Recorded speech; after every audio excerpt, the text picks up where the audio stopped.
run colder. I lead it, Persian, Steve, and Mystic. Whole squad locked in, we go ballistic. Game time grind, it's a takeover. Whistle get blown, we break the quota. From the first hot take to the closer. It's our season now. Move over. Clock hit zero, that's pre-show pressure. 3 deep crew, that full court measure. I lead a Persian, flame on the mic, breaking down plays like he called that hike. Steve with the stats, the ice in the vein. Sees every route, every yard, every lane. Mystic calling future, seeing through smoke. Predictions hit hard like a safety stroke. Game time grind, it's a takeover. Run, let's go up, lights run colder. I lead the Persian, Steve, and Mystic. Whole squad locked in, we go ballistic. Game time grind, it's a takeover. Whistle get blown, we break the quota. From the first hot take to the closer. This our season now. Move over. Line 'em up. Who on heat? Who on heat? Saturday legends on the midweek scene. Who on heat? Kick off, talk till the sun goes down. New kings here, that's a title bout. Game time grind, it's a takeover. Run, let's go up, lights run colder. I lead the Persian, Steve, and Mystic. Whole squad locked in, we go ballistic. Game time grind, it's a takeover. Whistle get blown, we break the quota. Game time grind, say the name louder. This our season now. Full power.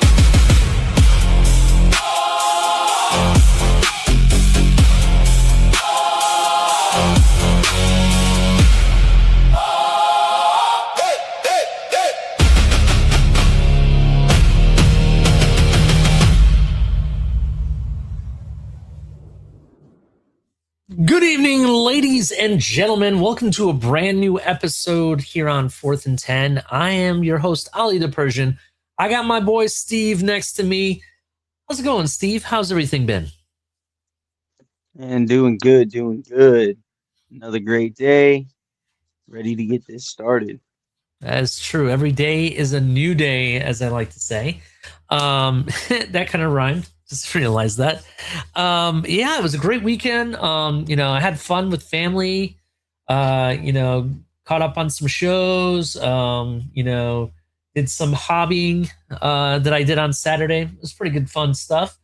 We got a lot to talk about today. We're talking about the Big 12. That's right, the Big 12. We're gonna be talking about them. We're gonna break them down. If you're brand new to these parts, make sure you hit the like button. Come follow us at 4th and 10U. Follow us there. Hit the like button. Subscribe if you're brand new. I see quite a few people already, rolling in here. So join the chat. Shout out to you, Daniel Berry Sports. How you doing, sir? How's everything been? But yeah, definitely. Also, got something to say real quick. You're gonna want to definitely follow us at 4th and 10U on YouTube. Because starting this week, I want to say either Thursday or Friday, I'm not sure when it will come out, we're going to start putting exclusive content that you can only get at 4th and 10U on our channel, right? It's going to be pre-recorded episodes, talking about different teams. I'm going to tell you, we're probably going to talk a lot about the Miami Hurricanes. Yes, Hurricane fans, I am going to be talking about your team.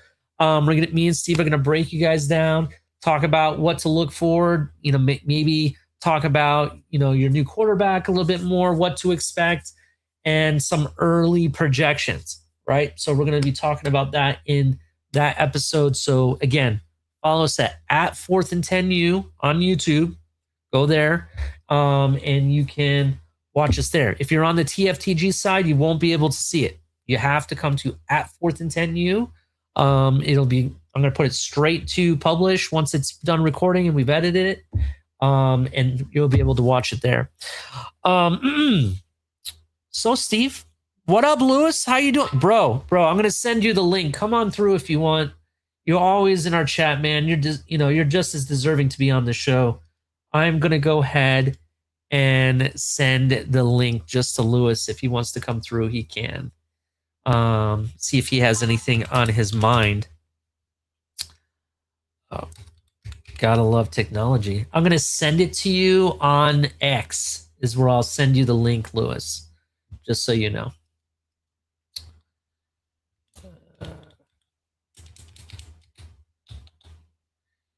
Go. There you go, Lewis. I just sent it to you if you want to come through. Anyways, a shout out to Lewis. If you guys ever want to watch some really good content, go to the Blitz Pickup. Check them out for your NFL and primarily Miami Dolphins content. They're putting out banger after banger, really good stuff. So shout out to them. So Steve, man, what's good? What's going on in the sporting world? I know we have an NBA championship now. Ended up being what? The Spurs versus the Knicks, right? It's kind of a lame duck NBA season, to be honest, for me. I don't know. We had a Clash at Italy that happened over the weekend. Tell me about that. Did you enjoy it? Were you happy, not happy? Tell me about it. I mean, I thought it was good. Reviews aren't so great on it. Some of the things that happen are starting to settle in with me, like Brock beating Obafemi? Obafemi, thank you. The more I'm thinking about it, the more it makes sense going into probably a rematch at SummerSlam. So where they'll probably officially retire Brock Lesnar. So I thought it was a good show, personally. If you're going to retire Brock Lesnar, it has to be at a big show like that. SummerSlam, definitely. It has to be a big one. Or even a WrestleMania. You know what I mean? I would have been okay with that. That's where they originally did it. But there's speculation that WWE, when he signed to come back, he signed for a certain number of dates, and when he retired out of the blue in the middle of the ring, that was not going to happen. So apparently, I don't know. Again, I don't know if it's true or not, but supposedly TKO threatened to sue him over the money that they paid him because it was supposed to be for a number of dates. And I like those who don't know, like wrestling contracts are not like normal contracts. It's not like football where you agree to play for a certain number of years, right? Or college with NIL where you're with them for a certain amount of time through like seasons or whatever. With wrestling, it's generally a number of dates across a certain number of years. So it'd be like you have to play at least 25 games in the NFL across 3 years. Mm-hmm. Yeah, I got you. I get you. More performances is what you're talking about in appearances. I get you. Yes. Very interesting. You know what I mean? That whole world is just it's very interesting in how it's set up and some of the things I hear about the wrestling industry and stuff. Maybe on a different episode we'll break the wrestling industry down and how today's sports have like connected with it in some way, because they're connected with the NFL, they're connected with college football and NBA and all the sports league in some way or fashion. So we'll definitely talk about it. They always have. And a fun little fact, just because we're on the topic. Mm-hmm. I mean, I would imagine even people who don't watch wrestling have heard of Ric Flair. Oh yeah. Do you know that one of the original from when we started the team is one of Ric Flair's biggest rivals? Really? I didn't know that. Wahoo McDaniel. He was a linebacker for the original Miami Dolphins team. When they invented the team, he was one of their linebackers, and he went into wrestling afterward and became one of the biggest wrestlers. Like, for people who know wrestling, they know who Wahoo McDaniel is. Very interesting. All right, let's move on from the wrestling talk. Let's get into college sports. There was some big news today that got released. both the SEC and the Big Ten put out statements about the Protect College Sports Act, that they're getting ready to start having hearings and talking about it. It is, I believe, tomorrow actually is when it starts.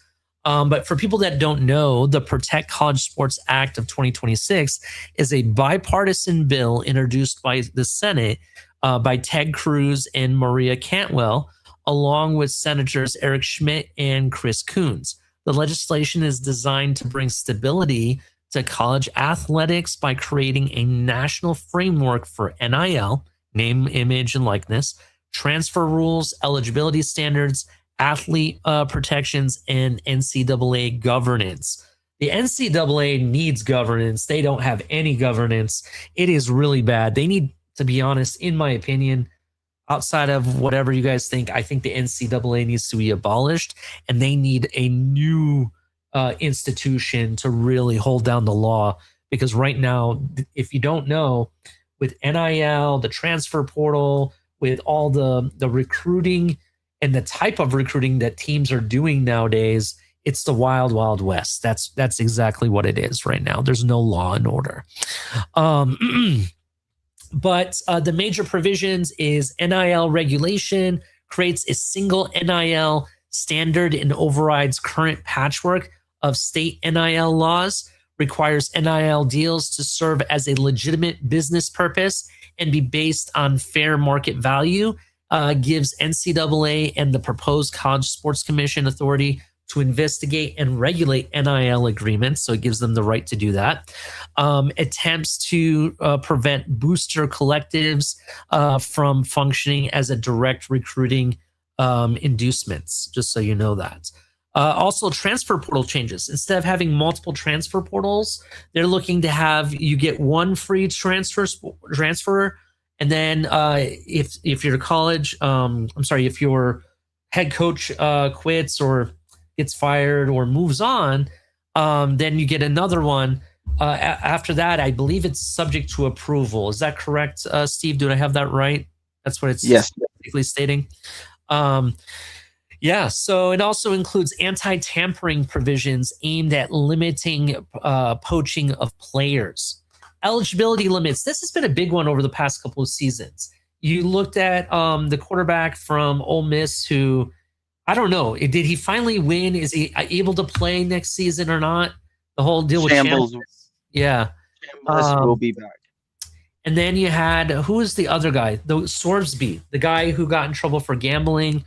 You know, and I just saw the other day, I was reading somewhere, a player got a 10-game suspension, technically for something that is a lot worse than the gambling suspension. You know what I mean? And he wasn't getting a 2-year or 1-year ban or whatever. It's just really, it's weird. It's very unbalanced when it comes to suspensions.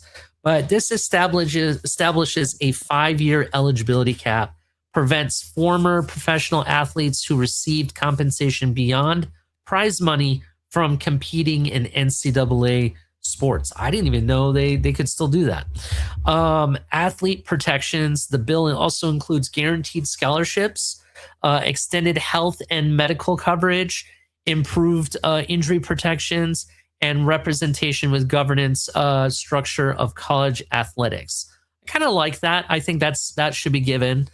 And the Lane Kiffin rule. That's the running joke, right? Hey, I'm your head coach. You know what? I don't want to be your head coach right after we ended the season. Or I'm sorry, before the season is ended, and I'm going to go to a different team, right? Coaches would be prohibited from leaving another job before the end of their team's season. So Ole Miss, for example, they hadn't even finished the season. They got into the college football playoff, and their coach was already out the door. It was crazy. Intended to stop situations where coaches accept new jobs while their current team is preparing for bowl games in the college football playoff. I agree with that one. I think that one should be a given also. Revenue sharing and media rights. This is the big one where I think the Big Ten and the SEC is really going to fight, but basically, it's going to teams can vote on subsidizing revenue from bigger conference to smaller conferences. And that kind of, in my opinion, it kind of, what's that word I'm looking for, Steve? You're awarding teams for really just a participation award, just for being there. I think you should be awarded based on the product you put on the field and collectively what you do as a conference. That's where I'm at with it, but we'll talk more about that. But what it means to for college football: reduces transfer portal movement, puts stricter limits on NIL collectives, creates more uniform national rules, gives the NCAA greater enforcement authority. I don't know how it's going to do that. They're already a laughing joke, to be honest, and potentially slow the free agency environment that has developed since 2021. So that being said, this is what what the Big Ten had to say. Let me bring that up real quick. Actually, this is the SEC's, this is what they said. But basically, if you read their statements, they're virtually the same exact statement. The Big Ten Conference and the Southeastern Conference support a sustainable national framework for college sports, one with effective transfer portal, clear eligibility standards and protections and benefits for student athletes. While we appreciate the leadership of Senators Cruz and Cantwell in pursuing these shared goals, we do not support the Protect College Sports Act as drafted. So they agree, they support the rules. They just don't necessarily agree on everything that's been drafted. The bill leaves critical issues unresolved. It does not meaningfully preempt the patchwork of state laws or provide the protections needed to make and enforce consistent rules, both essential to long-term stability in college athletics. It also shifts ongoing rulemaking to Congress, limiting the ability to adapt quickly as the landscape evolves. Rather than reducing litigation, the bill likely expands it without offering clear alternatives for dispute resolutions.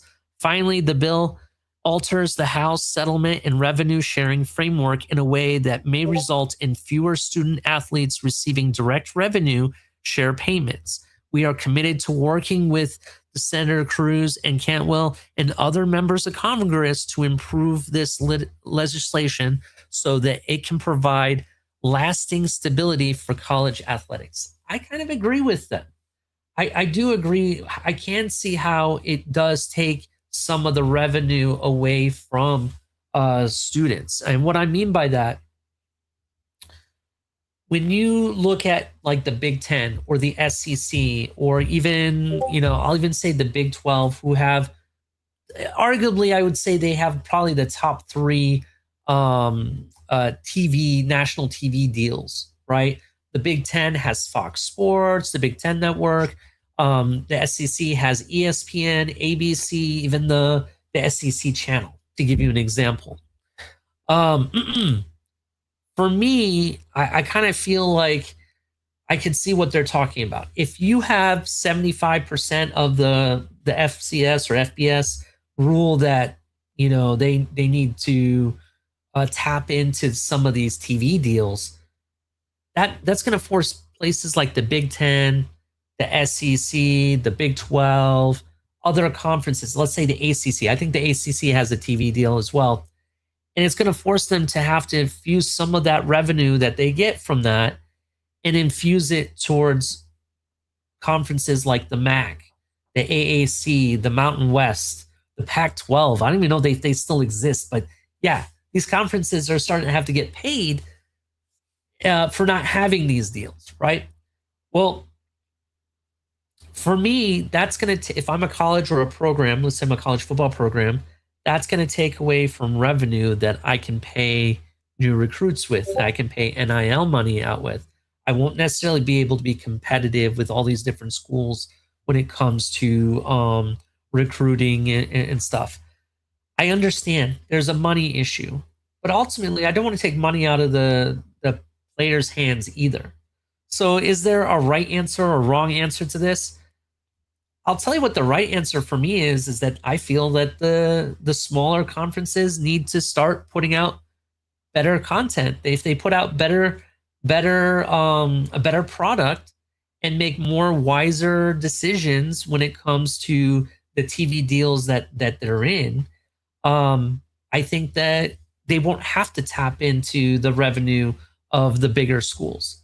It's like, oh, you're a small minority conference. Let me go ahead and pay you. It's the minority tax. That's basically how I look at it when it comes to big sharing money from bigger conferences like the SEC or the Big Ten or even the Big 12, which we're going to talk about today. Um, it feels like we're punishing them just because the other conferences don't have that kind of I don't want to call it a super conference, but as popular of a conference. Look, just because you're not in a specific conference doesn't mean that you have to what do I want to say? You don't have to do how do I say this? You don't have to suffer from it. Let's look at Notre Dame, for example, Steve.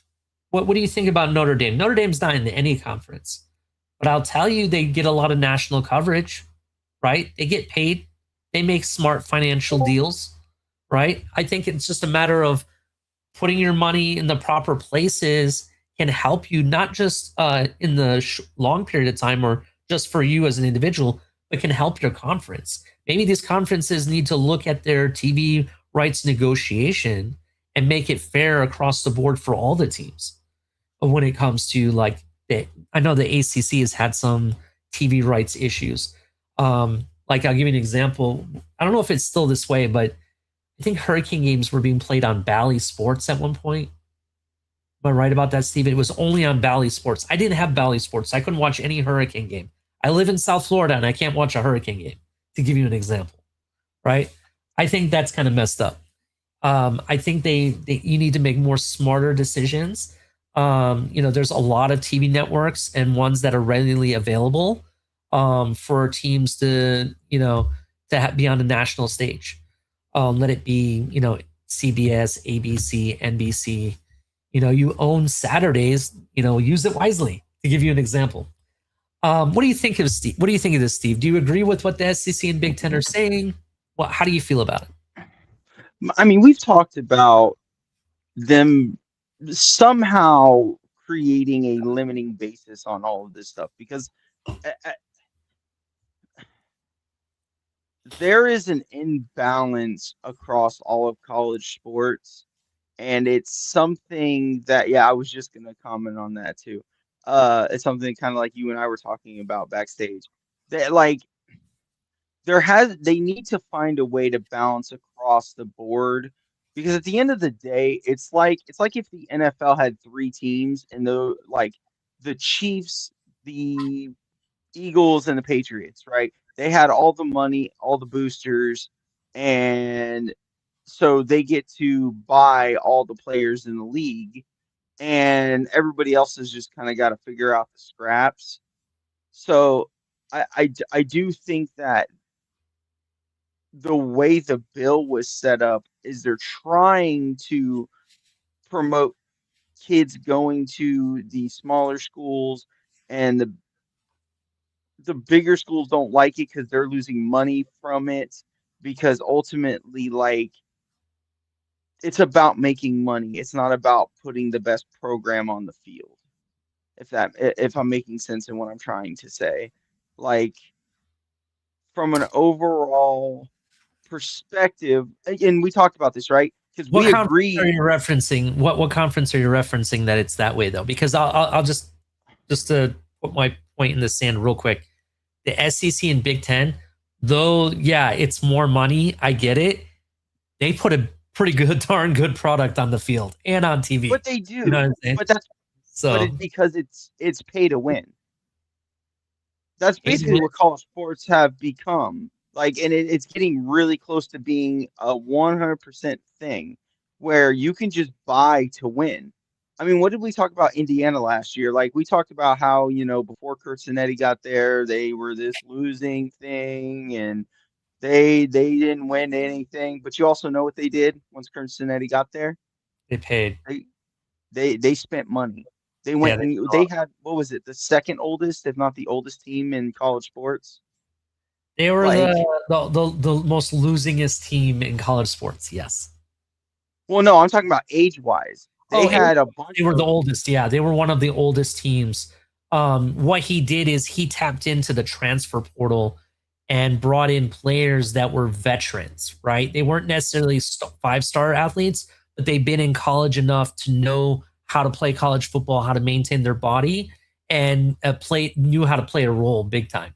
And that's what really transformed Indiana. This season, I said it in the last episode, they spent over $34 million NIL is what their current how much their current roster valuation is as of right now. Look, I want to respond to Niner real quick before I forget my thoughts. He says, "What is the difference between amateur football and college football? Not much. At this rate, they should not have minor league for. They should just make it a minor league for the NFL. College football has always been a feeder system for the NFL. This is how it's been from day one, to be honest. The reality is that players have the ability to be paid for the work that they do, right? You think about it, it wasn't fair before. You have all these conferences and teams making millions upon millions and we'll just say billions collectively. They deserve part of the pie. So I understand there's really not much difference. You're right. I would say the difference that should be incorporated, which this kind of alluded to, this legislation that they're talking about, but I need to see more specific detail. I think they need to put some restrictions on, like, you don't just have kids coming to play football and then not participating in school. And what I mean by that is, yes, I've read so many different stories about players that, you know, were way like I want to say it was like, I don't know if it was Beck from Miami or yep, it was another quarterback that didn't even have to take class. It didn't have to take class. He already graduated, already had his master's degree. He was just there to play football. That was it. If you're playing football for the team, you should be forced to have a certain GPA or a certain, you should be in school, essentially what I'm saying, right? That's just how I look at it. And that's why I kind of agreed to the 5-year rule, because by 5 years, you should either have your bachelor's or your master's. And if you don't, it's because you're becoming a doctor, to be honest. That's basically how I look at it. So I think they need to incorporate more of that. I'm not worried about the money. I am happy about the rules when it comes to the transfer portal. I think that is long overdue. So they're definitely, I agree with that. I don't think we should reward lower conferences just because they don't have the same deal as the SEC or the other. I don't think so. And almost in colors in the chat, putting in the chat, do you think sharing your revenue with other lower conferences that don't partake in your product you put out or your actual TV deal, do you think that's a form of socialism and not necessarily capitalism? I think it's anti-capitalism, essentially, is how I look at it. Please let me know what you think. Oh, it's Marxism. That's what he says. It's Marxism. I don't know whatever the difference between Marxism and socialism. I'm not really up on that. But what I want to say is that I think it goes against our values on the business model that we run on this country. Capitalism means that you make an investment to capitalize on your product, right? You have continued investment and you build up your own product, essentially. That's how I look at capitalism. Now, you look at, let's say this went through and we did pay other conferences. Well, that can mean a couple things. You're taking revenue away from the players, right? So you don't get to pay players the same rate that you're already paying them. And then 2, you're also looking at it in a sense that I'm rewarding that other school for not doing the hard work that we're doing. That's not fair. I just don't think it's fair to the players. I don't think it's fair to football fans. I don't think it's fair to the conference. I don't know. I don't know if that makes sense to you, but that's just how I think about it. So Should I put my 2 cents on that comment? Please do it. Please do. So and this is a topic we've talked about on here a couple times since I've joined. Uh, there used to be a big difference between minor league football and college football. The big difference was amateur football was about guys playing the sport to win and maybe get looked at for the NFL. College used to be the kids who we developed. They're molded clay, the best kids in the country, sometimes not even the best kids in the country. The kids from high school come into college, they get recruited by these schools, they get molded like a piece of clay into an NFL caliber player, and then go into the draft. And they come into the league and continue to be developed, or you get the kids that are just the supreme athletes who are ready day one, right? Nowadays, college isn't about developing anymore. It's about trying to win national championships. It's about winning. It's it's different. And Tom Brady touched on this. And then that's why, and I agreed with him. The days of being a redshirt quarterback being a good thing so you can learn and be molded your first year are gone. Now it's almost a hindrance to some of these kids because they just sit there and they don't get the time developed into them like they used to, so that when their name is called, they're ready to go.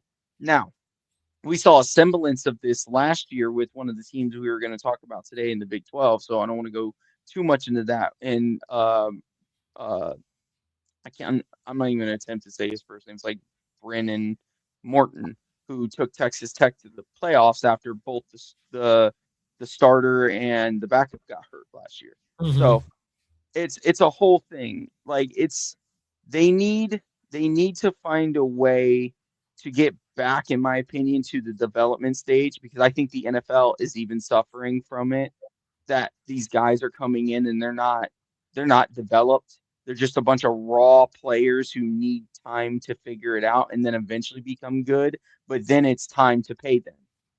And it's leading to these inflated salaries, and it's just the offensive linemen are not as good as they used to be. Offensive line across the league is nowhere near as developed as it used to be.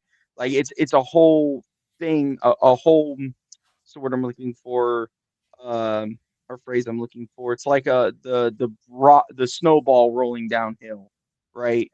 As it rolls, it just gets bigger and bigger because the snow just keeps adding on to it. So Yeah. I I do, and I agreed with Niner. I do believe athletes need to be compensated for their play, but I also do believe that players should have to stay at certain schools for a certain period of time, because when you went to that school, they were the ones who gave you the shot. Now, what I do think, and to that 5 year thing that we were talking about before, I do think students should have the availability after 4 years at a school to go to a bigger school their senior year and try to get recognition for the NFL draft. Because we see it all the time. These kids only need a year to jump up. Yeah, I agree with that. I mean, I agree with Niner. I want the players to be paid, and I do think that there should be limitations when it comes to the transfer portal. 100%ly, I agree. None of this 1 year wonder here, 1 year wonder there. None of that. Right now, I do it in the back. I'm sorry.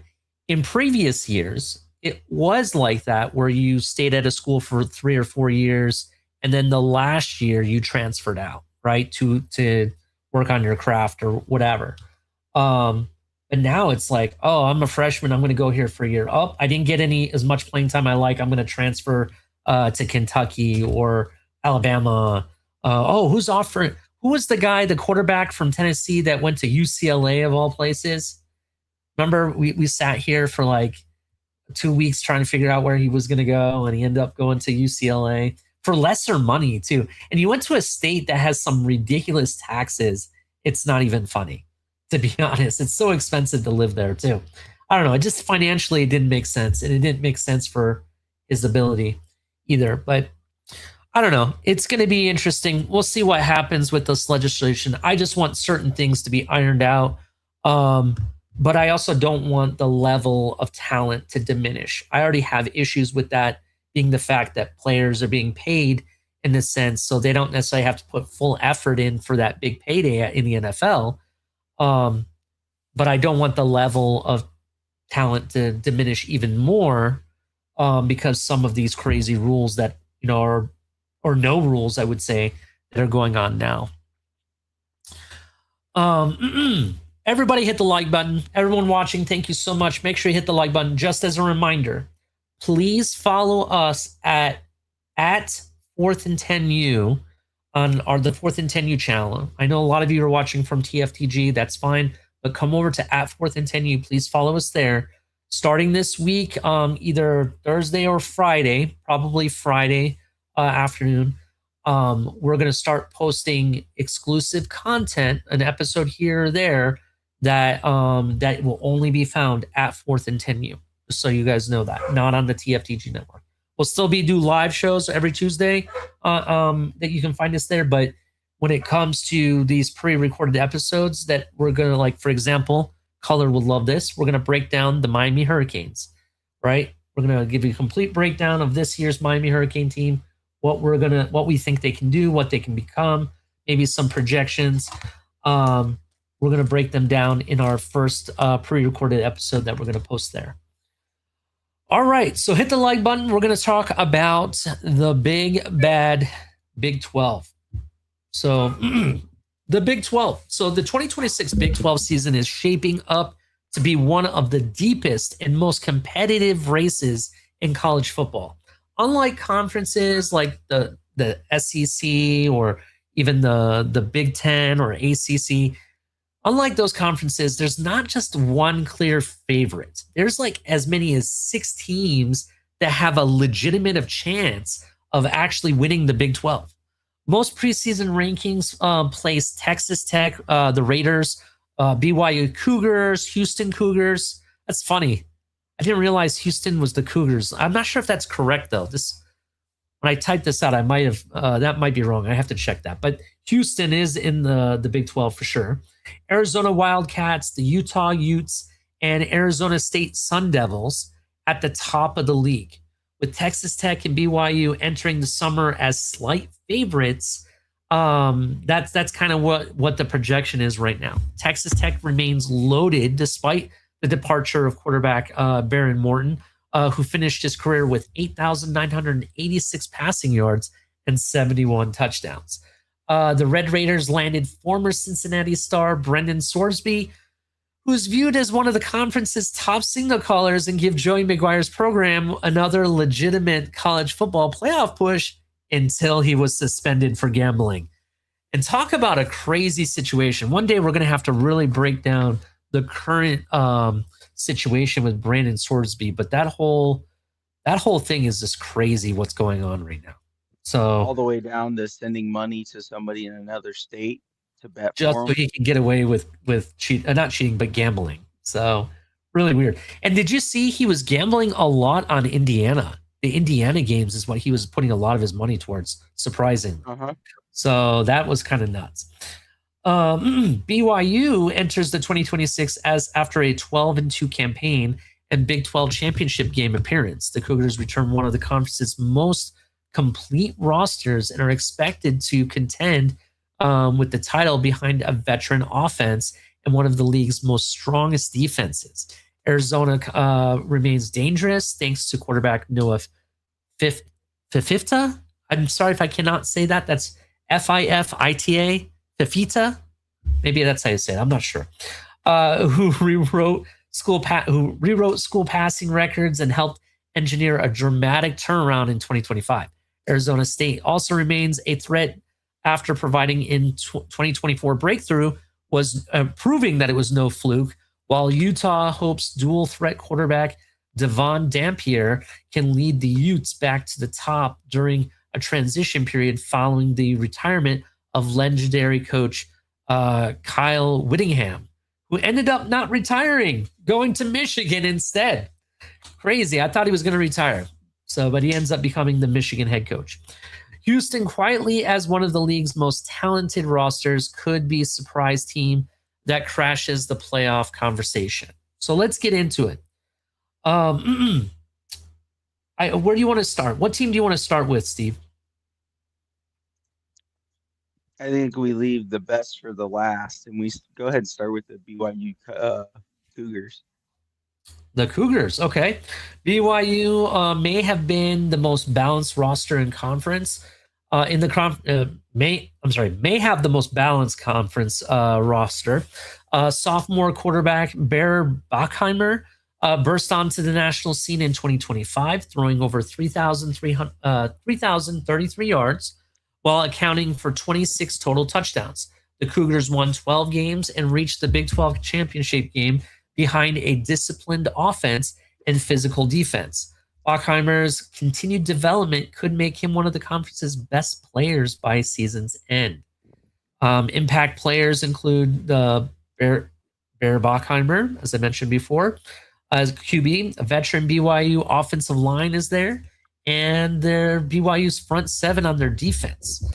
The prediction is a 10-2 team and a college football playoff contender. How do you feel about the BYU Cougars? Well, you brought up a lot of it, and I thought you were about to talk about also their very experienced offensive line. So they bring back one of the, yeah, go ahead. Yeah, they bring back one of the more productive dual threat quarterbacks in the conference. Roto Baller ranked them third in the Big 12 entering 2026. He has the ability between his passing ability and his rushing ability, along with just his knowledge of the system. It's just a great situation with a returning head coach in Kalani Sataki. They have stability, and sometimes stability means more than anything. I think they're going to have a really good season going forward, if as long as health permits and this quarterback continues to play as well as he did. I mean, he had 11 rushing touchdowns last year on 500 yards. So between the passing and rushing, a good defense, and a very experienced offensive line, they're definitely going to be an interesting team to play and kind of map out through the year. Yeah, definitely, 100%. I think they're going to be very, very interesting. It'll be. I think they have a very well coached team. I want to say their head coach was sought after a lot in this past offseason. There was connection with Penn State. A lot of people thought Penn State were going to try to hire him, but they said he turned them down. Yeah, if I remember correctly, like several teams tried to get a hold of him, and he told them all no. He believes in BYU and he wants to build there. Absolutely. All right, next we'll talk about the Arizona Wildcats. Arizona's championship hopes begin and end with quarterback Noah Fifita, I think is how you say it. Actually, you know what? There's a great thing called Google. Google pronounce this.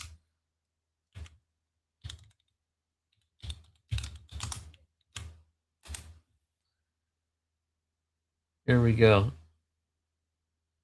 Fifita. That's how you say it. Fifita. So Fifita, just so you know, who threw over 3,228 yards and 29 touchdowns and only 6 interceptions in 2025, while leading the Wildcats to a 9-win season. Arizona returns as one of the conference's most experienced quarterbacks and should again field one of the Big 12's most efficient passing attacks. Fifita's ability to protect the football and distribute the deep receiving corps makes Arizona's dangerous every week. If Wildcats can improve their pass rush and defensive consistency, they have a legitimate chance, Steve. I want to say their impact players. Noah, obviously, is probably one of their biggest impact players. They have a returning offensive line as well as a veteran secondary returning from a 9-win team. Early prediction is 9-3 team, top 4 Big 12 finish, essentially. They're going to be one of the top 4 teams in the Big 12. What do you think? Well, I mean, you take a 9-win team and then you add what was considered the fourth best uh recruiting class in the Big 12, 36th overall nationally. They're calling this the best class since 2022. They brought in 20 new recruits, including six four-star recruits. They got you brought up Noah Fifita, their senior, right? This will probably be his last year with them if he decides to go to the NFL, which I think he will. But they match that up by bringing in the highest rated quarterback that they've signed since 2001, freshman Oscar Rios. Um, Mm. so they literally just stocked up depth. They brought in a running back who was 25th nationally in Brandon Smith. They brought in a wide receiver who was 15, who was a top 15 California prospect, R.J. Mosley. They brought in the number two prospect in Washington, a tight end named Henry Gabalis. I think that's how you say it. Yeah. And then they added two monster offensive tackles. Like they really loaded up and are ready to be a pain in the ass to somebody, I would imagine. Um, Run the ball, play physical, and continue to play with their timing and rhythm offense that they built for Noah. Very very interesting. I think it's going to be really interesting what they do. One thing I want to say about the Big 12, I'm just going to make an early assumption or just to kind of give people the standings that are not very familiar with the Big 12. The Big 12, in my opinion, has become like this offensive conference. It's big a time offense. There's each team has a quarterback, and it just seems like a big deep, fast-paced offense. When it comes to their teams, you have teams like Oklahoma or Texas Tech that have the air raid offense. Kansas State, Iowa State, everybody has a quarterback, and it all comes down to who can score the most and who can slow anyone else down, right? I've seen Oklahoma when they were in the Big 12 having these big time shootouts over the years, and it was just whoever can just slow the other down just slightly to see who would win. It's going to be a really big time competition, I think, this year. All right. The next team I want to talk about, and let me go back to my notes. I'm so sorry. I want to talk about the Arizona State Sun Devils. Arizona State faces significant turnover after the departure of Sam Levitt, who transferred following an outstanding career in Tempe. The Sun Devils are expected to turn to transfer quarterback Cutter Boley, who threw for 2,160 yards and 15 touchdowns at Kentucky. Kenny Dillingham's offense remains explosive, but replacing Levitt's leadership and production will be the biggest challenge in the conference. Arizona State still possesses elite skill talent, should remain competitive for a conference title if Boley develops quickly. In addition to Boley, they also have Arizona State. Their whole receiving core is kind of explosive, to be honest. And you have the offensive system that Kenny Dillingham has put together. They're really like an 8-4, maybe a 7-5 team, maybe a dark horse contender. That's basically where I see Arizona State sitting at. With that also being said, when you look at who they brought in, the biggest thing is quarterback, right? They brought in Boley, who came from Kentucky. They lost Sam Levitt. You look at some of their returns, some players that they brought back recently. When it comes to their defense, they have Zyrus Fiasu, Martell Hughes, Chance Rucker, and Clayton Smith, who's one of the most disruptive athletes on the defense. Offensively, when you talk about their wide receivers, they have Amarian Miller, Reed Harris, and Raiden Vines. Both those guys are going to be very interesting in that receiving core. What do you think about Arizona State? Well, I think they went and got a quarterback that fits exactly what they like to do. Yeah. They love their vertical passing tempo. They love to go deep. Broly has that arm. Like he has a cannon. So his ability to read deep, like he needs some development, obviously, to play a little better in rhythm and in tempo. But from a cannon perspective, he has a nice deep ball. But he's boomer bust. I mean, like he's either going to be really good or he's going to be oofa. So we'll see what they do with what they have. I mean, they have a deep wide receiver room. They have a decent running back rotation that they need to work. Last year they had issue with turnovers, so they need to clean that up. And it's still a question on their offensive line.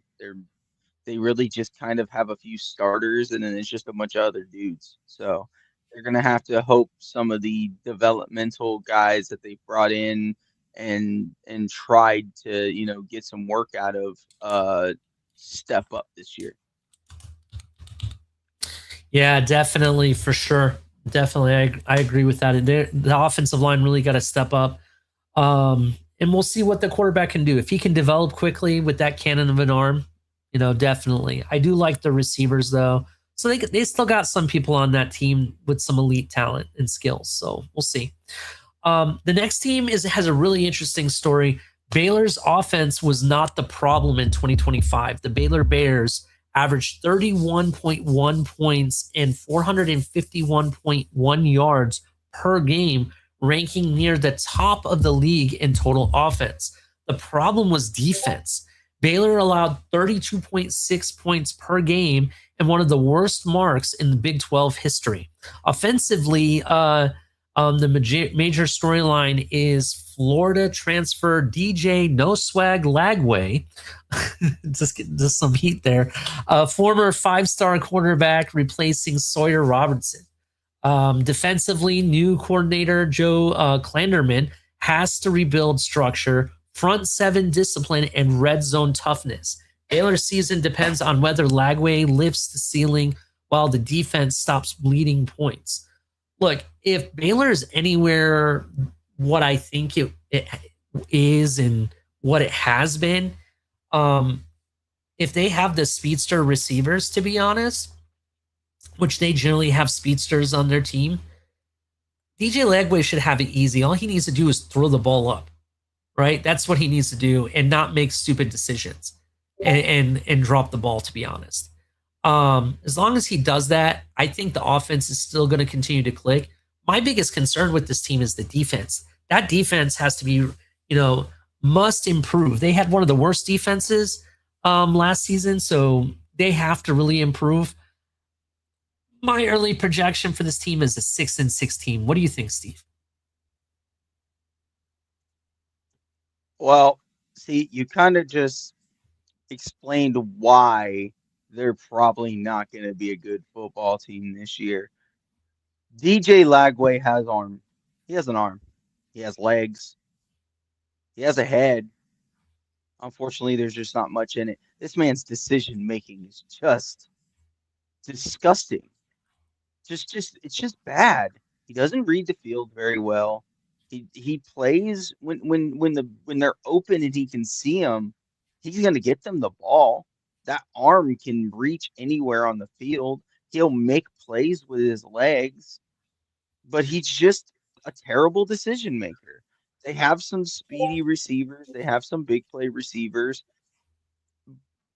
I think the offense takes a step back this year, and I don't necessarily believe the defense got any better. So we'll see. I think this team is going to be a coin flip.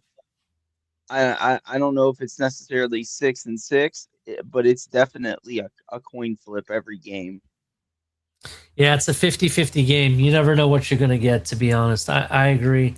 Their only saving hope is that they score more points. They outscore the opponent. That's really how I look at it.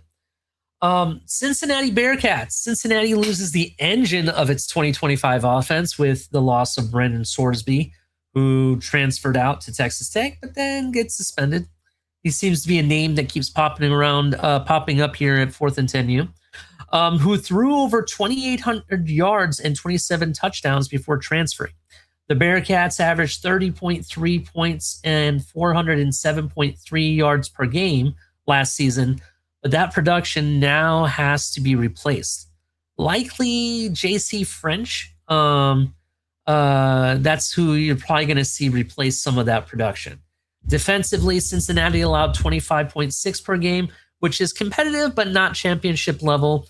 The issue is finishing. Cincinnati has ended one of the last 2 seasons on 5-game losing streaks. Again, I don't see them being the most worst team. I don't see them being very competitive, kind of a middle of the run, 6-6, maybe a 4-8 team. That's where I'm kind of seeing Cincinnati. I don't want to say they're rebuilding totally, but they need to add some more weapons to really up their ante again. What do you think? Yeah, I mean, the sad part is they didn't put enough effort, in my opinion, to find some weaponry in the wide receiver room. It still is a weakness for them. They still have a good linebacker crew. They still have a strong interior defensive line. They love to blitz the hell out of everybody, so they get pressure. It really just comes down to this quarterback they brought in. I mean, he's a pocket passer with a little bit of mobility. Mm-hmm. I mean, he's smart, so we'll see. Maybe he can be like a high end game manager if they can get a good run game going around him. Replacing Sorsby is going to be hard. I mean, really hard. I don't think people really put a lot of thought into just how important he was for that offense last year. Yeah. We were talking quarterbacks for all these teams, and I want to say I really like some of these quarterback names that I'm seeing. DJ Lagway. We talked about Brendan Sorsby, who's obviously not going to be there. You look at names like Connor Wegman from the Houston Cougars, and I want to say Kansas State had God, I forget his first name, but it was like Avery, I think was his last name. They had last year. It's just to me, it's like this league is just offense. This whole conference offense. It's all about the quarterback name. All these teams are averaging like 400 yards a game. It's really impressive. I just want to point that out. His backup, JC French's backup, his name is Brady Lichtenberg. Oh, wow. That's crazy name too. That's funny. Colorado, let's talk about the Buffaloes, right? Colorado Buffaloes, Coach Prime and the Buffaloes. Colorado remains one of the biggest rebuilds in the league. I don't know what's going on. After the first season and maybe the second, it just seems like Colorado's been on this like rebuild, right? They haven't really got their foot running and everything. The Buffs averaged only 20.9 points per game, which I want to say, looking at a lot of these teams, it's one of the lowest amounts, if not the lowest.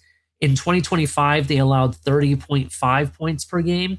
Offensively, quarterback Julian Lewis returns, but Colorado also added former Utah quarterback Isaac Wilson, creating a real QB competition. So that's one thing they have going for them.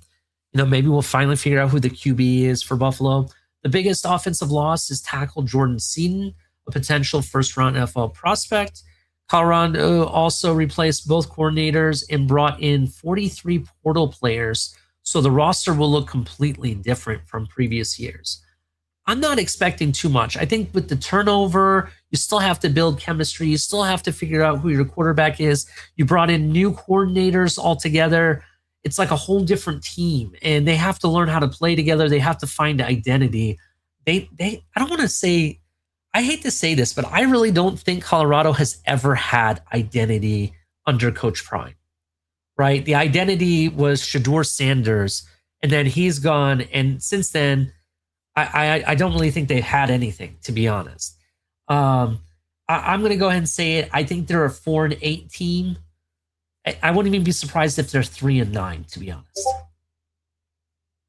I hate to say that, but that's how I feel about Colorado. What do you think? Man, it's almost like they lost two really good wide receivers and a Heisman Trophy winning superstar corner wide receiver who was carrying that entire team, and it had nothing to do with the trash can quarterback that they had behind center before. Damn, I thought I was throwing heat. You're really slinging the lava, man. Damn. Keep I going. Keep hate going. I hate let me let me reiterate. I hate what they have done to Coach Prime as a coach. They have put this expectation of this man is the best thing since sliced bread. Look at what he did for forget Jackson State. Now he's going to Colorado. Oh my God, look at what Colorado is. The dude is a I think he's actually a good coach, believe it or not. I do actually believe he's a very good coach, and I do think he instills the right mindsets on these players. But Travis Hunter carried that team Mm. on both sides of the ball. Absolutely no question. That quarterback, his Shador was running around doing stupid shit like he was trying to play Madden. Now they're trying to fix the team. And I do actually think he's doing a decent job at it. I do actually like the quarterback they brought in, the Julian Lewis kid. He's got a good arm. He's a decent processor. He had I forget how many games he played, but he threw 4 touchdowns, no turnovers, and five almost 600 yards, and very limited plays. Hmm. Like I think he's a better quarterback than any of the quarterbacks that they have. I mean, the kid's a former 5-star athlete. So Yeah. I if what they did last year and with what transfer portal stuffs and recruiting they did this year, I do think they'll be better than they were last year. I just don't know by how much. Yeah, I guess where I'm, how do I say this? Where I am like disappointed when it comes to what has transpired at Colorado is I had the assumption that with Coach Prime, he could get his recruiting off, off to a great start, and we wouldn't have to play these transfer portal games, right?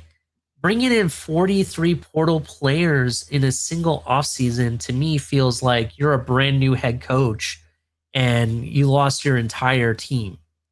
You know what I'm saying? They really need to start learning how to recruit.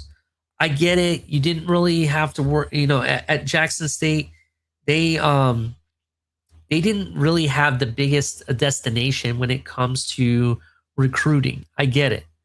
But now you're playing at Colorado and in the Big 12, which is one of the top 4 conferences, to be honest. It's one of the Power 5 conferences. Um, and for me, I kind of feel like you really need to figure out your recruiting. You brought in great coaches, great. I've seen a lot of coaches over the years you've had there. I want to say Marshall Falk was there, Brian Leftwich was there, right? This is great NFL talent coaches, but we need to see you put it together on the recruiting trail. You shouldn't have to go out and buy players, and that's kind of how I feel like what he's been doing for the past 3 seasons. So that's just me. And for a I mean, program, I don't think it's healthy. I will say this, the one thing I do like that they're trying to do, even though I'm not a big fan, as I agree with you on so many, Colorado was one of those teams for quite a few years, even when Shador and Travis Hunter were there. They were big play magnets. Like if they couldn't sustain drives, if you punched them in the face, they would fold. Like you could physically dominate them. And that kind of continues to now. Now I'm starting to wonder if that's a trait of Dion as a head coach. If he's just,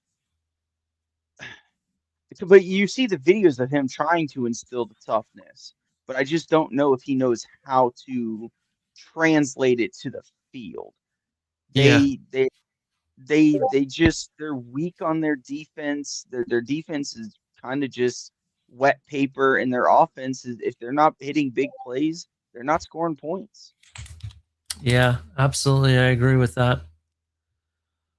All right, let's go ahead and move on to the next team. We're going to talk about the Houston Cougars. Houston is one of the best sleeper teams in the Big 12. The Cougars averaged 29.1 points per game and allowed 22.8, showing real balance. Willie Fritz has built continuity, and quarterback Connor Wegman returns with receiver Amare Thomas. The biggest offensive addition, I'm kind of excited to see how he looks in this offense. Mekhi Hughes, who had 2 previous 1,000-yard rushing seasons before his time at Oregon. Houston also added 5-star freshman quarterback Keyshawn Henderson. Sorry if I didn't pronounce that correctly. Another dynamic rushing threat. Prediction, I'm going to go ahead and say it. I could see them either being 9-3, maybe a sneaky 10-2 team who absolutely make the Big 12 title game and make a run at being a contender, to be honest. Houston could be that team if it goes their way. It's going to come down to defense and really holding it down, to be honest, though. So, we'll see what their schedule looks like, but that's kind of what I think about Houston Cougars. What do you think? Well, first off, shout out Patrick Paul of the Houston Cougars. Appreciate you, big dog. The great thing about watching them, you notice they don't make a lot of mistakes. They don't beat themselves. Like very well coached. Very well coached, I would say. Very well coached. Yeah. They just don't beat themselves, right? Like they're not out here. The quarterback's not out here running and juking and jiving and tossing the ball 15 yards the other way. Like they play a very consistent run pass team. Throw in a little play action, and it's worked well for them. I agree. Like if they continue to play as well on defense as they have, and they continue to play mistake-free football, you're going to find yourself pretty damn close to that title game. Definitely. Quick break from this content, which I really like talking about the Big 12. Everybody hit the like button, subscribe if you're brand new. Make sure you subscribe to at 4th and 10U. Like I said, there's going to be exclusive content that you can only find at 4th and 10U YouTube channel that we're going to start posting there. And we're still going to do Tuesdays. We'll be live everywhere still, but our exclusive content is going to be there. Did you see the Jordan Schultz report about Aaron Donald real quick? About him probably coming back to the NFL? He responded to a text. He texted him about it, and he said, I'm really flirting with the idea. It's hell of an opportunity to make another Super Bowl run. Very interesting. Will Aaron Donald be back? Oh, that's going to be an interesting one. I mean, you go and get Max Crosby. Hell yeah, he's probably coming back. Yep. Also, he went to Pittsburgh, didn't he? Who? Aaron Donald. Oh, God. I have no idea. I don't remember. I think he went to Pittsburgh. I could be wrong, though. I know he's from Pittsburgh. Just trying to think what college he went to. Yeah, he went to Pittsburgh. Yes. Yep. So he went to Pitt. So shout out to Pitt, Aaron Donald product. Just want to shout out to them real quick since we're on a college football show. I just wanted to bring that up. I got that highlighted on my Twitter feed, and I was like, whoa, that's big news. All right. Let's continue on this conversation. If you make sure you hit the like button. Again, follow us at 4th and 10U. We're going to have exclusive content that you can only find on there once or twice a week. We're going to put out a pre-recorded episode in addition to Tuesday's live show that we'll have everywhere still. But we're going to start putting out more content. Iowa State Cyclones. Now, I wish I had my bro Mystic up here. Niners, if you're still in the chat, if you want to come talk about Iowa State, let us know. We'll drop you the link. But I'm going to talk as much as I know about Iowa State. This is where Mystic really should have been here, but he's not here today, unfortunately. Iowa State had a strong 2025 on paper, allowing 20.2 points per game. But 2026 is a major reset. The Cyclones lost head coach Matt Campbell to Penn State, and Desert News reported he took a large number of Iowa State players with him. Yeah, obviously he did do that. New coach Jimmy Rogers brought in 48 transfers, so there's chemistry, heavy rebuild. Offensively, Iowa State averaged 27.4 points per game, but the concern is whether the new staff can keep the program disciplined and identity intact. I can tell you right now, they have quarterback questions. They lost, what is his name? God, what is their former quarterback's name?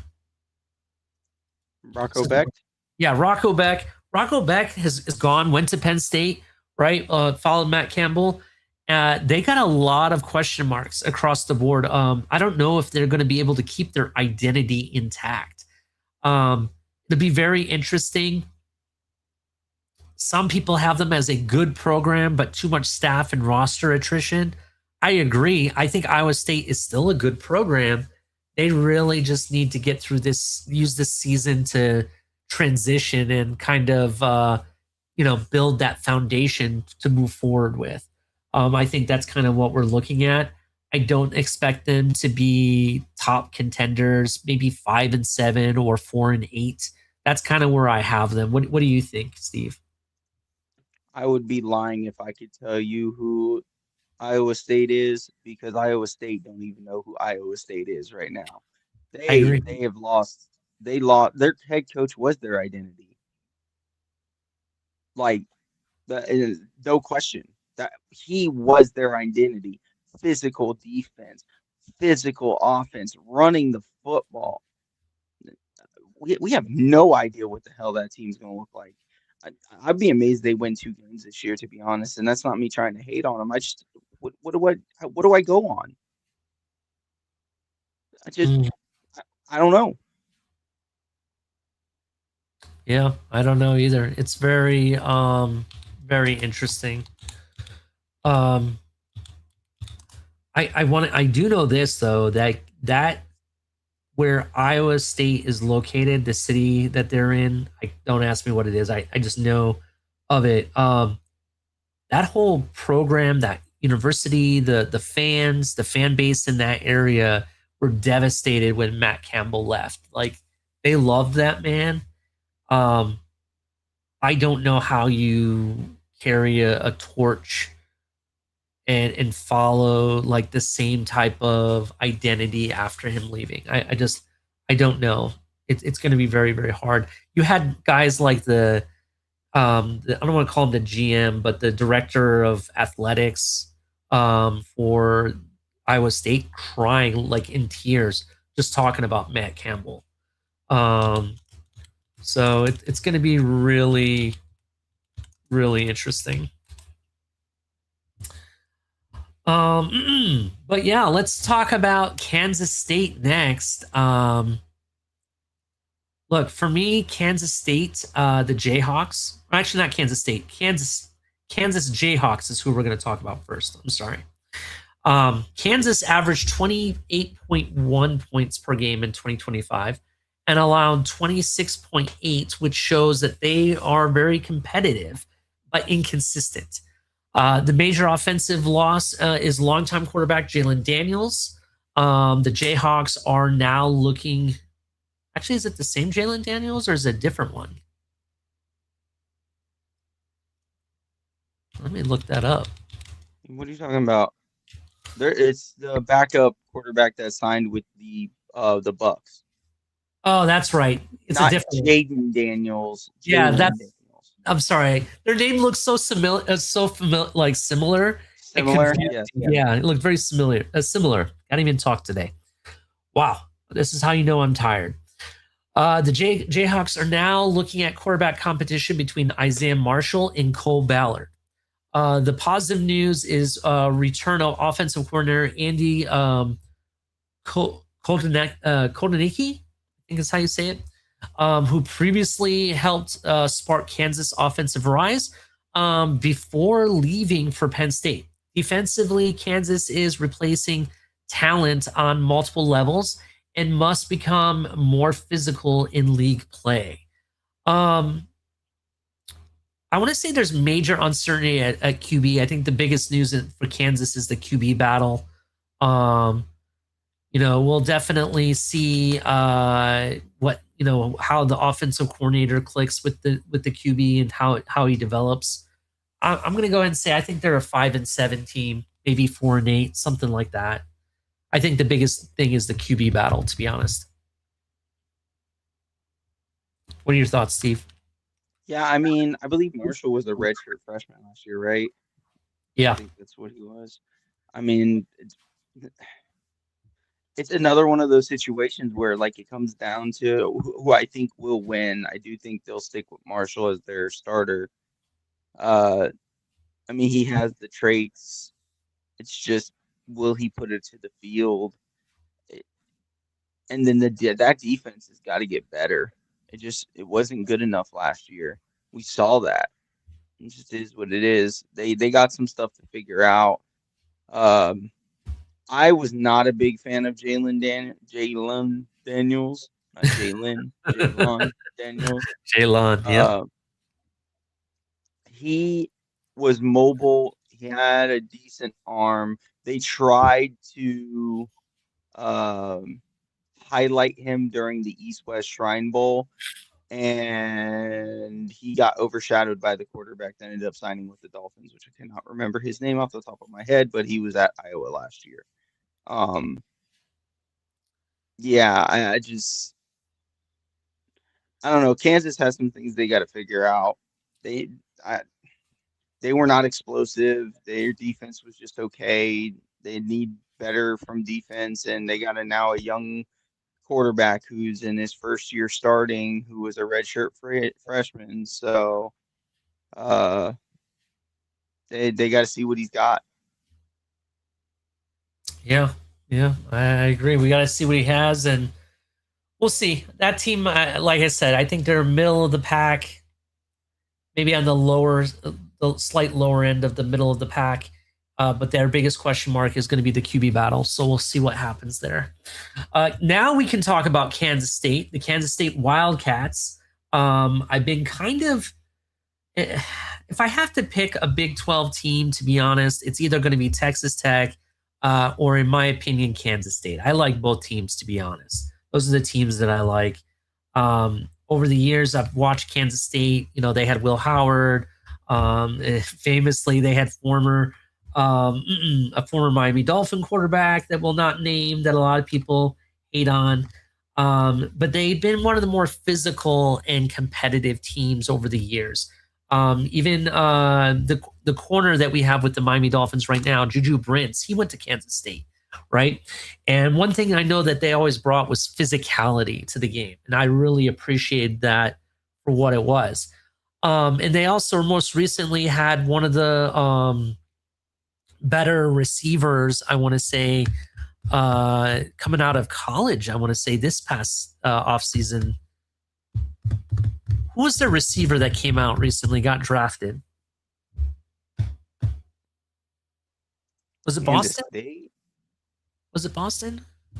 Was Denzel Boston from Kansas State? I might be wrong. It's either Boston went to Washington or someplace like that. Let me find out. He went to Washington, I believe. It wasn't Kansas. It wasn't Kansas. I can tell you that now. Yeah, give me 1 second. I'll tell you who it was.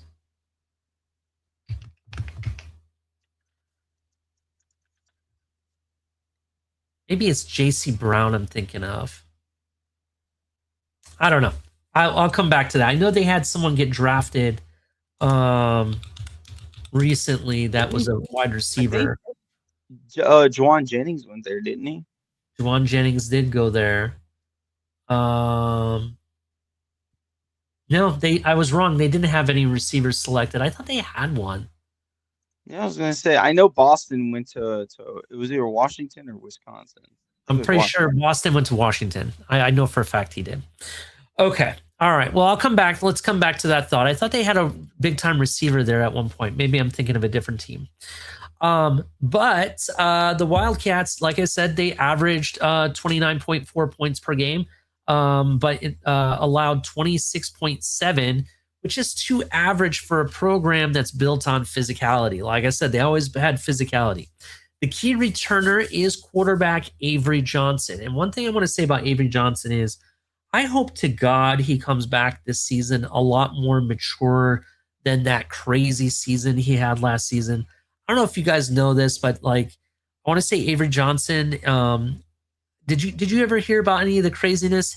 His brother and his dad were in Ireland at the game in Ireland. I don't know if you know this. They have college football games in Ireland now at the beginning of the season for some reason, and I forget who they were playing.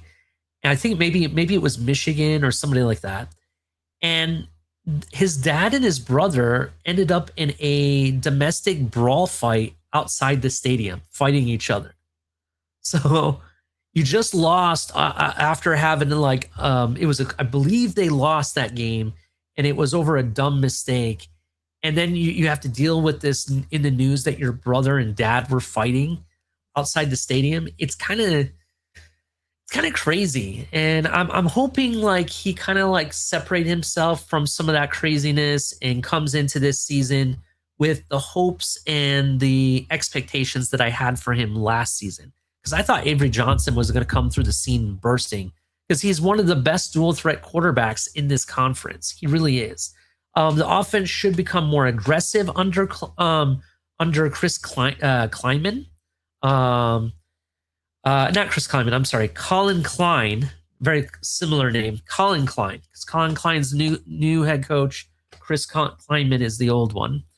But the defense must regain its old identity. Kansas State was also one of the cleanest teams in the league, committing only 38.3 penalty yards per game, best in the Big 12. Projections already have them at 8-4, maybe a 9-3 game, 9-3 team. Avery Johnson gives them a real ceiling. I'm gonna go ahead and say it. Another year of Avery Johnson, maybe they find that physicality. I'm gonna say they're gonna be a dark horse of making a run at the possibly the Big 12. To be honest, that's where I kind of have them. I still think they have what it takes. But a more mature quarterback, I think that there's going to be a lot to be had there. What do you think? What are your thoughts on Kansas State? Well, just to answer your question from earlier, the last wide receiver drafted from Kansas State was Tyler Lockett in 2015. There you go. Ben Sinnott was the last pass catcher as a tight end. Went to Washington. I mean, oh boy, they got a 4-star linebacker, 6'4", like skinny linebacker from Stillwater. I really don't. I'll be honest, I don't know a whole lot about Kansas State other than a certain quarterback. No,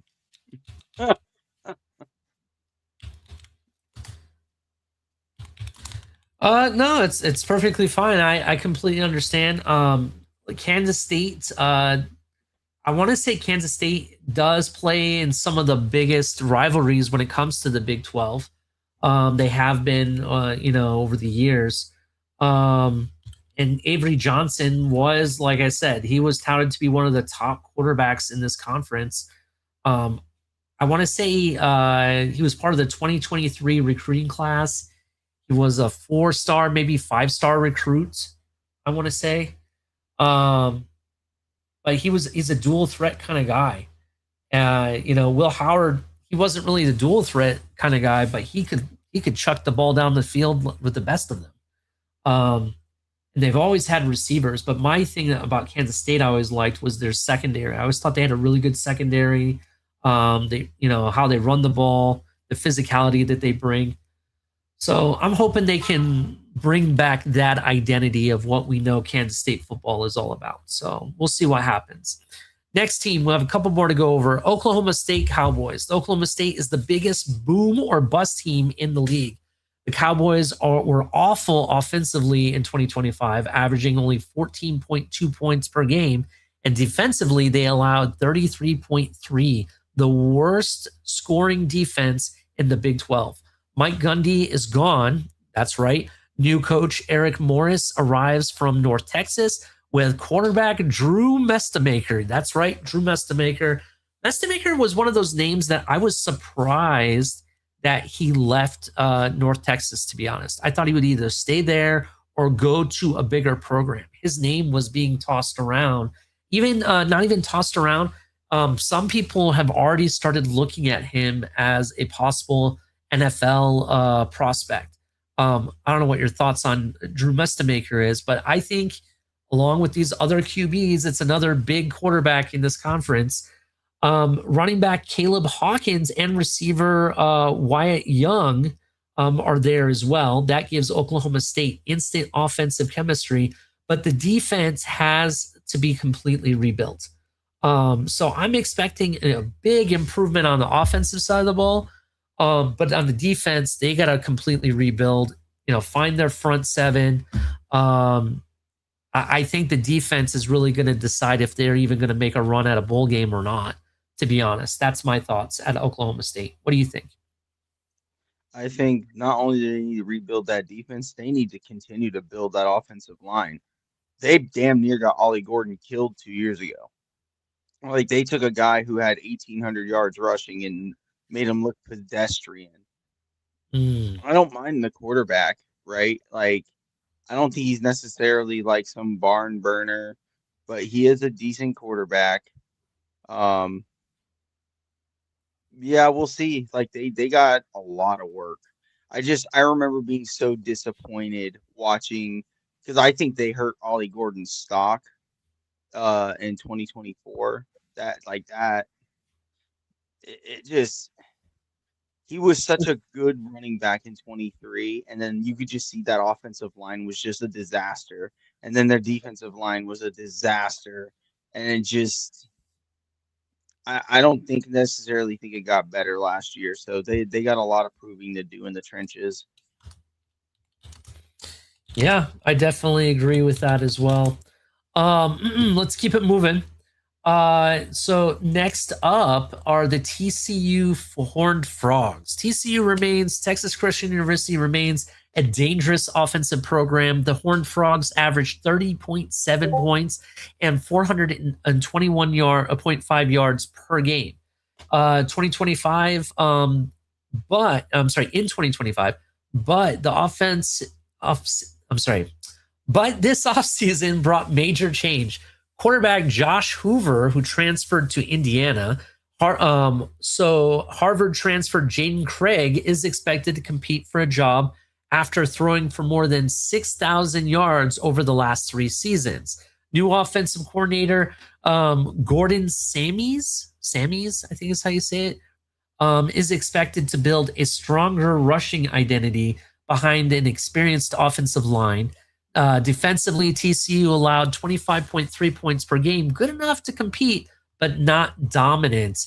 TCU is one of those like teams that they're very well coached. We talked about that a little bit earlier, Steve.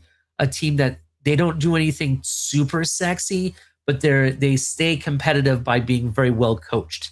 Can they continue to do that? That's my question.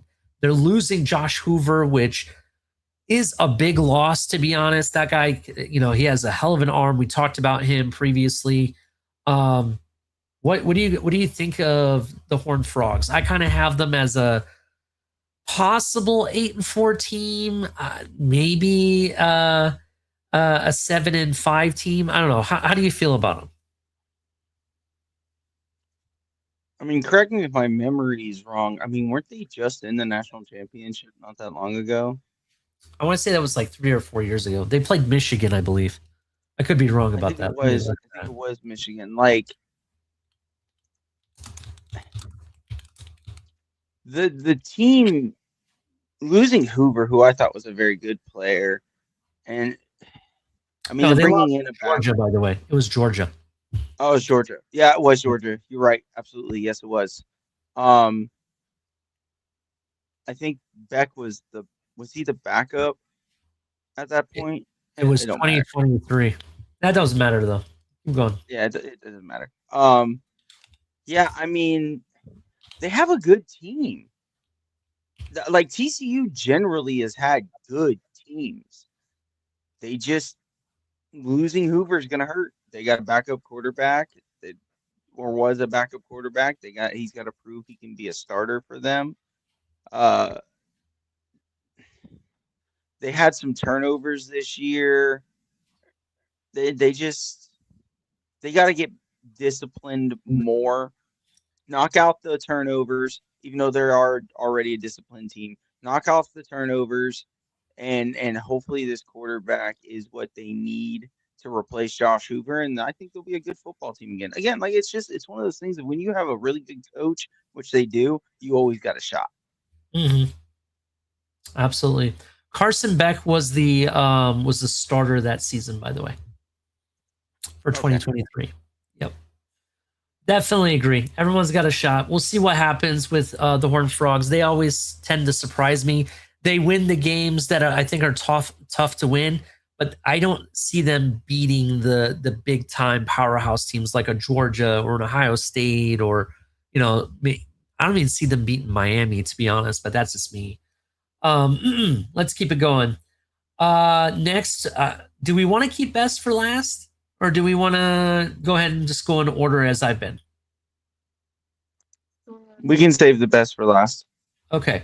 So the next up, University of Central Florida Knights. That's right, the Knights, as they remind me every time I hear the word Knights. UCF is still trying to find its Big 12 identity. The Knights averaged 24.3 points per game in 2025, which was not enough for the pace that they want to play. Defensively, they were better than expected, allowing 23.6 points per game and 335.8 yards. A top half Big 12 profile. Scott Frost hit the portal heavily, bringing in 31 transfers, including former James Madison quarterback Alonzo Barnett III, who led JMU to a college football playoff appearance. If Barnett gives UCF stability, this team could jump quickly. Prediction: 6-6 team. QB upgrade gives them a chance. But I still think 31 players in the transfer portal, you got some chemistry to make there. What do you think? I think you stole all the stuff that I was going to say. I think Alonzo Barnett's going to be really good for them. Like he's not going to get the credit, but he was really good for James Madison last year. They Yeah. have some weapons. Like they have a decent offense. They have a decent defense. They could use some more offensive line. So hopefully some of the young kids they brought in end up working out for them. They got uh they got a very interesting way in how they use their linebackers and defensive backs and how they kind of flip them around a little bit. But I'd like what UCF might do this year. They might be a little sneaky a little brother you didn't see coming. That's all. Absolutely. I agree with that 100%. My biggest thing I want to say when it comes to UCF, and this goes to their head coach, Scott Frost was the coach that left to go to Nebraska and then came back, right? That's who Scott Frost is, I believe. I believe so. Yeah. His biggest mistake was after that 1 year going undefeated, and everybody said, "Oh, UCF should be in the national championship and they should be in the playoffs. They're undefeated and everything." You remember that season? I Yes. really feel that he should have stayed at UCF. His biggest mistake was jumping to a Nebraska program, which is a much bigger program. I think he needed to stay and learn from that season and build on what he was building. So I hope he learned from that and he can continue to build the UCF Knights, because I do like seeing them being more competitive. The Utah Utes. Utah had the Big 12's best offensive statistically in 2025. They averaged 41.3 points a game and 482.9 yards per game, almost 500 yards. Wow. The defense was also strong, allowing 18.9s per game.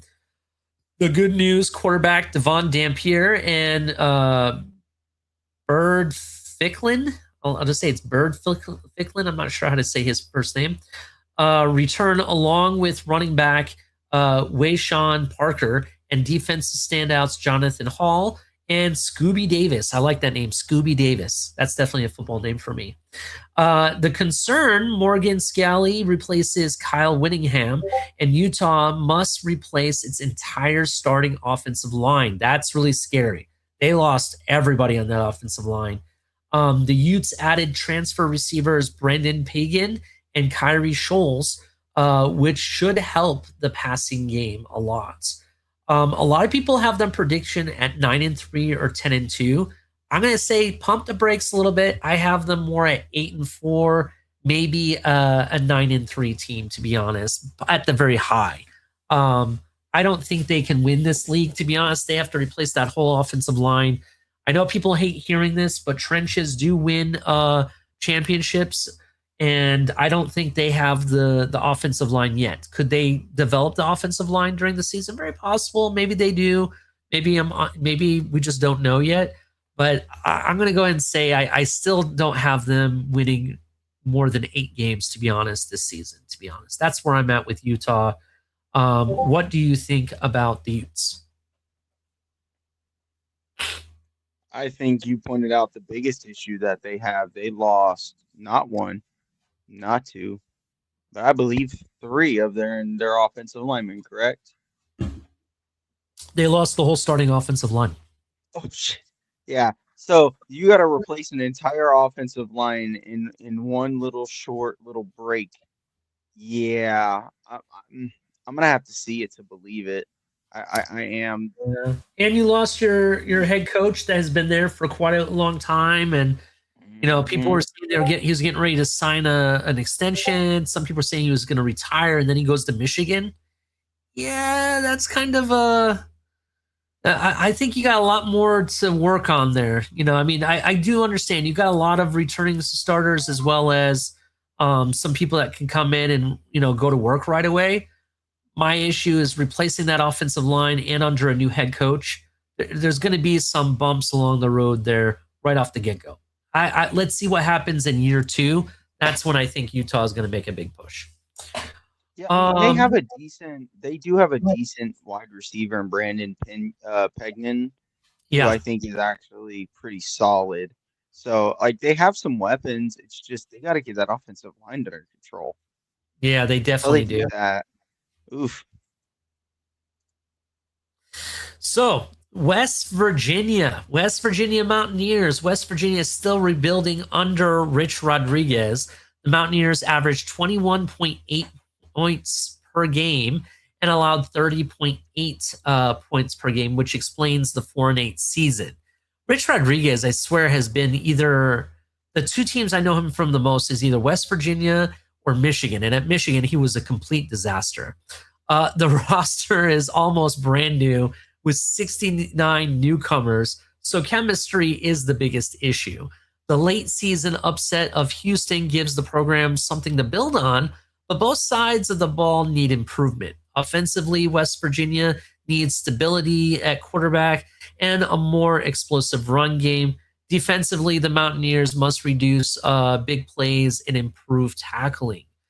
West Virginia, I want to say, had one of the more veteran rosters the past, I want to say, 2 years ago. So since then, they've kind of been in the water. I don't know if they're not really swimming. They're kind of drowning a little bit. So they had to come up with a whole new roster. We'll see what happens. I don't even have them being bowl eligible. I'm going to go ahead and say they're more of a 5-7 team for me, maybe even a 4-8. That's kind of That's kind of where I'm at. They have the possibility to be bowl eligible if they build on what they did last year. We'll see. I just think almost 70 newcomers. That's a lot of newcomers to have to come in with and build chemistry right away. I just don't see it happening. Go ahead, Steve. They still got that Nico kid, right, at quarterback. At quarterback? Oh, I don't know. Let me take a look. That is a good question. I think is how you say his name. I mean, they're a rebuilding team. I don't know what else there is to say. They have offensive line full of physical players, but they still just get bullied around. I don't know. Well, they're saying that there's going to be a quarterback competition. There's two guys that they have now, Michael Hawkins Jr. and sophomore Scotty Fox Jr. Okay. So it doesn't look like that guy is still there. Michael Hawkins Jr. was a highly touted transfer from Oklahoma. Hawkins has stood out during spring practices with his dual threat ability, making him a major contender for the starting job. Scotty Fox is now entering his sophomore season. Fox gained valuable experience as a true freshman in 2025, taking over midseason after injuries on the depth chart. His familiarity with Rodriguez's system gives him a strong edge in the competition. Now, I think the guy you're talking about is Nico Mauricio, I think is how you say it, or Mauricio. He's a redshirt junior who brings veteran depth and starting experience, it says. But it looks like everyone thinks it's going to be between Hawkins and Scotty Fox. That's what he went to Northwestern. Oh, did he? The guy you're talking about? Yeah. Nico? Yeah, he went to Northwestern. Oh, there you go. There you go. But I mean, again, it's at the end of the day, it's a rebuilding team. I don't expect much out of them. Like I said, they do have some physical guys on the offensive line, but they're just not working together yet. They're still trying to figure out what they want to do. The defensive line still needs building. I just don't know. I don't think they win more than 3 games, so I'm kind of in line with you on the not even being able to get the bowl eligibility. Yeah, I definitely definitely agree with you. 1 second there. Sorry about that. I had to respond to someone. So let's talk about the best team, in my opinion, when it comes to the Big 12. That is the Texas Tech Raiders, home of the former Tech and legendary and soon-to-be Hall of Fame college football Hall of Fame head coach Mike Leach. If you guys don't know, Mike Leach brought the air raid offense there. He transformed Texas Tech football. That whole system transformed football with the air raid offense and everything, and what we know today of it and everything, and how teams still today use that offense in some of the programs out there today. So shout out to him. But he's now officially on the 2027 Hall of Fame ballot, just so you know. So I wanted to bring that up real quick. I'm not gonna lie. I thought you were about to say Zach Thomas. No, you said Hall of Famer. I was like, oh, here we go. Hall of Fame head coach is who I'm talking about. And if you didn't know, Leach, who revolutionized the sport with his iconic air raid offense, as I mentioned before, became eligible for the National Football Foundation, adjusted the career winning percentage requirement to 0.595, which is, we'll just say 60%. He finished his 21-year career with a 60% winning percentage and 158 victories across his stops at Texas Tech, even Washington State and Mississippi State. He was named to the ballot alongside 3 other former Texas Tech head coaches, Pete Crothan, Jim Carlin, and Tommy Tuberville. The class of inductees will officially announce in early 2027, just so you know that. But let's talk about Texas Tech football and the state of it today. Texas Tech is the Big 12 favorite. I'm just going to point it out.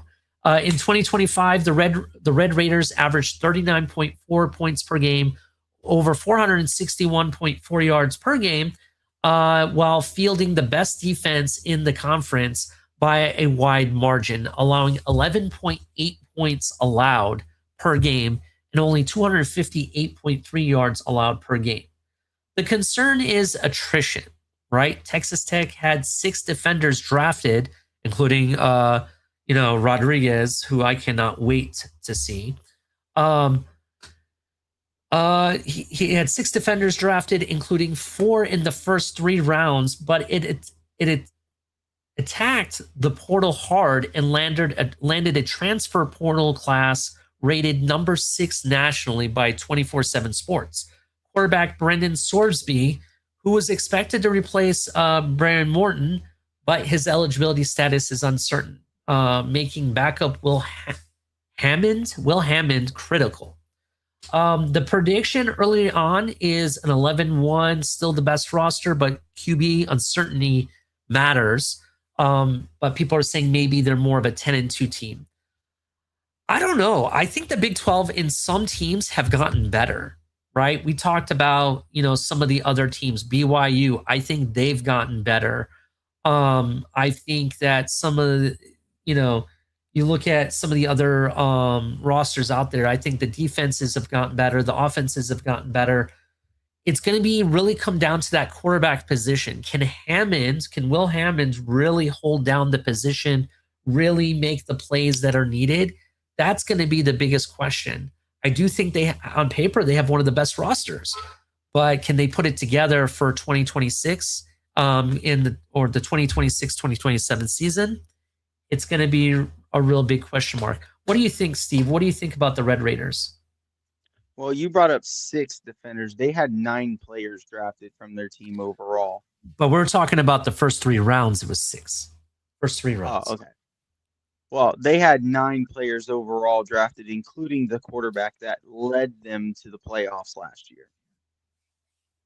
The Brian Morton, I can't remember how to say his name. But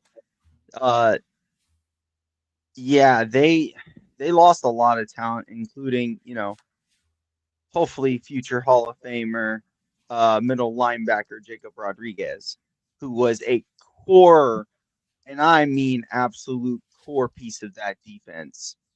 So they're going to have to figure out how to replace his production. They have lost Romello Height also went to the draft. Like their pass rush, they're going to have to find answers at their pass rush at quarterback.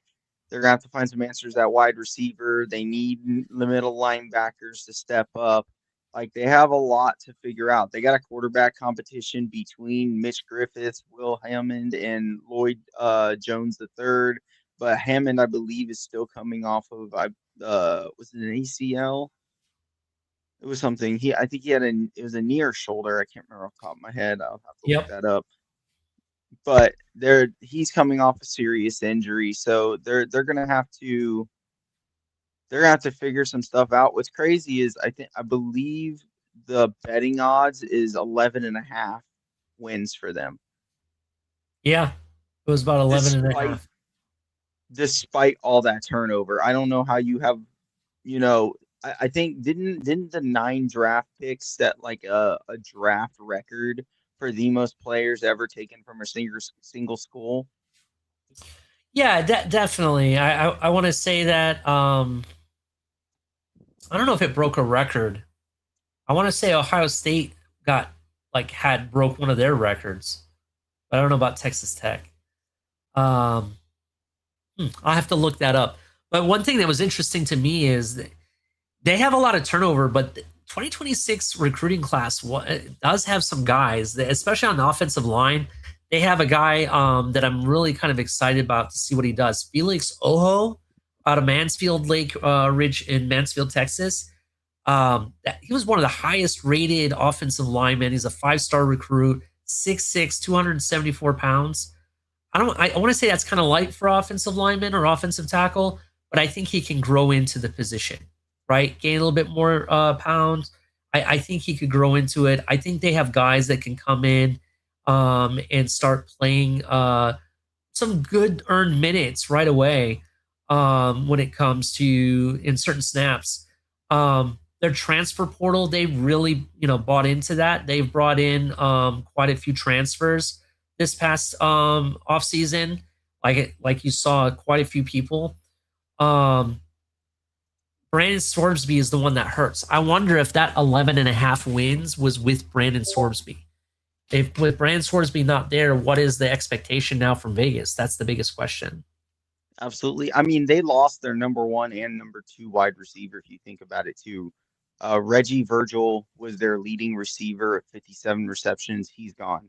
Caleb Douglas was their second leading receiver of the wide receivers. He's gone. Like, they have to figure out weapons, defense, quarterback. Like, they have a lot of proving to do.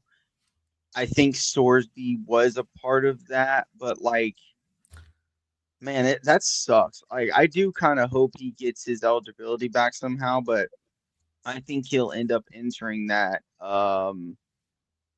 supplemental draft and just come into the NFL on somebody's roster somehow. Definitely. Wait. Color said that Skylar Thompson is now a Raven. Is that true? I didn't know that. He's backing up Lamar. Holy crap. I didn't know that. Shout out to you, Color. But yeah, definitely. Texas Tech, I think it's going to come down to that quarterback position. I think I'm going to go ahead and say it. I still think it's between Texas Tech and BYU. Those are the two teams to beat. I'm hoping, I have a feeling Kansas State might be that third team there.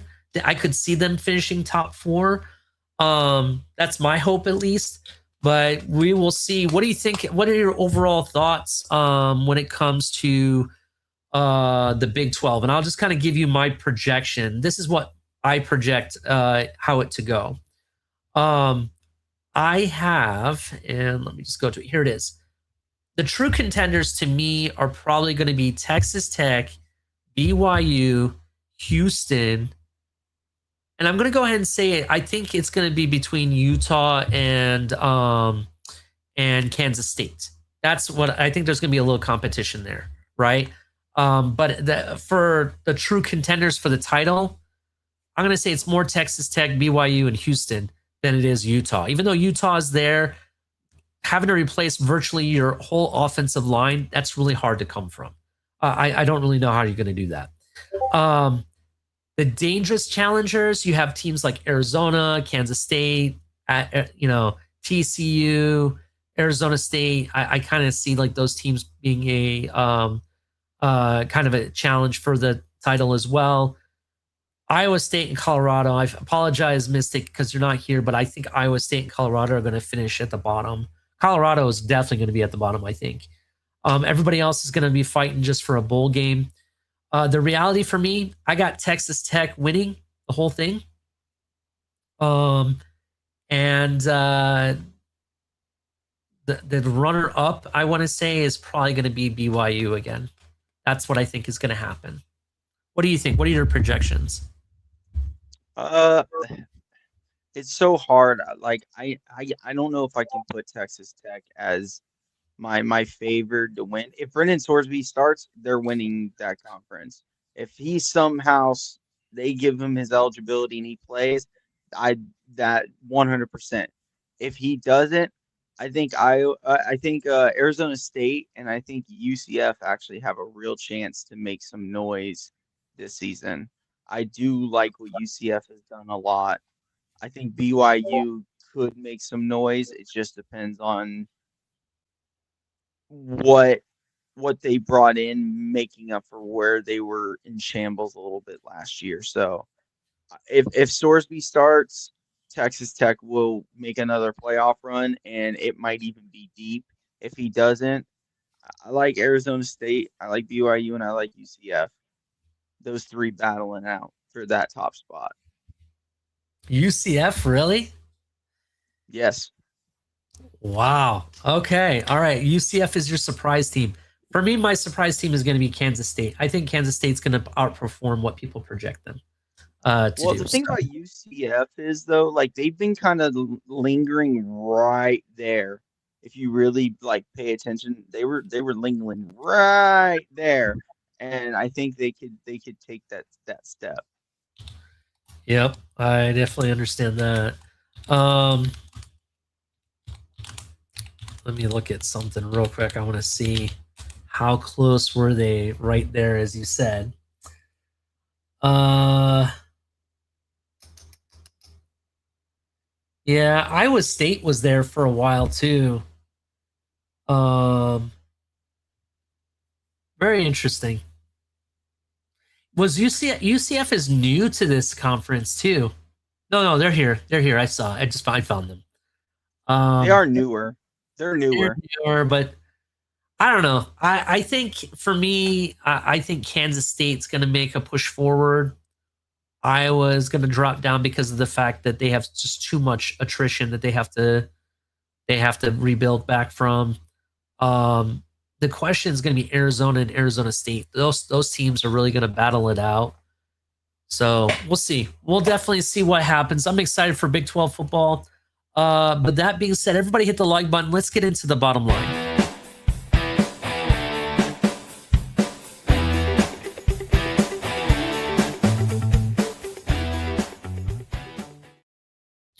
We just got done breaking down the Big 12, right? The Big 12 is exciting, fast-paced offense. If you're an air raid kind of guy, West Coast offense galore with the passing, the ball where it's not so much run first, it's who can get the ball down the field as quickly as possible. Check out the Big 12. That's how it's designed. The defenses they are good. Don't get me wrong. Texas Tech, I think, has one of the most balanced defense out of all these teams. Their defense was by far superior compared to any other team the past season. But these defenses are really built just to slow the offense down. It's about outscoring. That's why you see a lot of big time name quarterbacks on these teams in the Big 12. Everybody from DJ Lackway, Avery Johnson. We talked about Sam Levitt being that was here at one point. I believe Sam Levitt went to LSU, right? Is where he went. I believe so. I believe so. Yep. So it's going to be really interesting what happens with the Big 12. I'm excited for some football already. What are your thoughts? What's your overall thoughts about the Big 12 and how it's built? Do you agree with the assumption there's not a clear favorite, that there's a mix of teams that could be in contention? I like I kind of said, if Brendan Sorsby plays, there's a clear favorite. If he doesn't play, I think there's a very good mix of teams that are around the same power and strength that it could get real interesting at the end of the college season. Yeah, it's going to definitely be very, very interesting. Everybody hit the like button. As I mentioned before, there is going to be exclusive content that we put out on the 4th and 10U channel exclusively, right? It's not going to be a 2 or 3 hour tour like a Gigglin Island show or something where we go around for 4 hours or some round for 4 hours. But it's going to be more of maybe a 30-minute to 45-minute episode where we break down a specific school program, maybe some news that's going on. Each episode is going to be different, and exclusively you can find it on the at 4th and 10U channel. First up, for you Hurricane fans, we're going to break down the Hurricanes. I think they're going to have an exciting off season. They have a quarterback competition that I think is going to set everything and set the tone for the season. Will they be able to match what they did in 2025? That's going to be the biggest question mark. We're going to break it down. Me and Steve are going to give you everyone our thoughts. Check that out. That'll be the first episode you can catch on at 4th and 10U. Again, at 4th and 10U. Follow us on YouTube. You will not be able to see it on the TFTG side, just so you guys know that. Any final thoughts for everyone at home? I know this was a shorter episode. We finished less than 2 hours. Holy crap. Yeah. No, I mean just remember, even though we're talking about a Power 5 conference right now, really look into all these conferences. This is something I'm going to really enjoy over the next couple months while we, gear up for August. These littler conferences, like we did last week with the MAC, like I'm sure we're going to look into, some of the other smaller ones. The scales in which these teams play is very interesting, and it almost makes me at some point wish there was a little bit more shakeup to really get these teams blended with some of the other I don't want to say lower end, but they are kind of the lower end conferences, and you can see the size and scale difference when you get to like the Big 12s and Big 10s. And it's just a very interesting dichotomy between the all of them. Yeah, it's going to be really, really interesting. One thing I like to really look at when it comes to the lower conferences, like we talked about the MAC in the previous episode, for example, right? I like to see the competition that those smaller schools put out because it means something for them. It's not just it's not just something nationally, but locally to them, it means a lot more. Like I'll give you an example. We talked about the MAC in the last episode. Toledo versus Bowling Green is a huge rivalry. That's one of the games that I went to at University of Toledo, where you half the field, or I'm sorry, half the stadium is wearing brown and orange, and the other is, maize and blue or gold in blue, for example, right? Or the yellow and blue, I think it was. That's generally one of the biggest rivalry games. Back when Marshall, the team Marshall, was part of the MAC, those were the Toledo versus Marshall games were banger games, bro. I remember a game, Toledo was getting their ass kicked, and I ended up leaving the stadium early, and we went and partied at one of my buddy's dorm rooms. We were having a party, the whole floor was, and we were drinking and everything, and all of a sudden, everybody's running in. We won. I'm like, what the fuck are you talking about? We won. And we were getting our ass kicked. And it was like 35-7 or something stupid, right? And they're like, yeah, we came back. We beat Marshall's ass in the fourth quarter. Holy crap. And ESPN made the game like an instant classic. And the whole town, the whole local area, University of Toledo, Toledo itself, the outer area, the whole talk was that game for like a whole week or two, right? That's all they would talk about. That's what these lower conferences give you. They give you that admiration from the fan base and what it means to them. The competitiveness is not just between the programs and the players. The fans get into it that much more.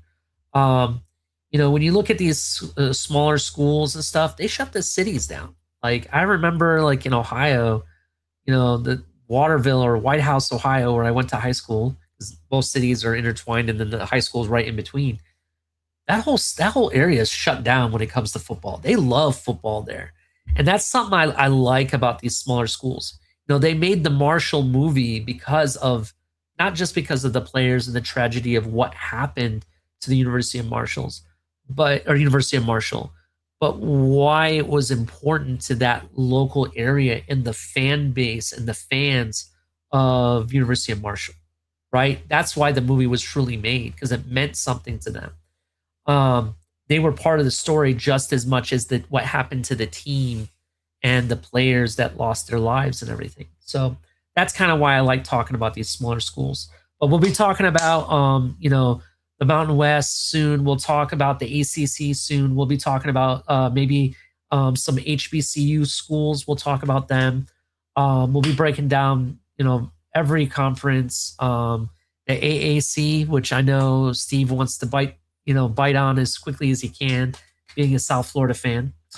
Yeah, I can't wait. Everybody hit the like button, subscribe if you're new, turn on the notification bell. Remember, exclusive content going to be on at 4th and 10U starting, I'm going to say Friday. You'll see that come out. You can only get it there, nowhere else. It's not going to be a live episode, so it's going to be just exclusive content. On that side, we'll still do our lives here on Tuesdays, 8 p.m. Eastern. Don't be late, or be square, whatever the saying is. But until then, we'll see you next time. Everyone have a good night.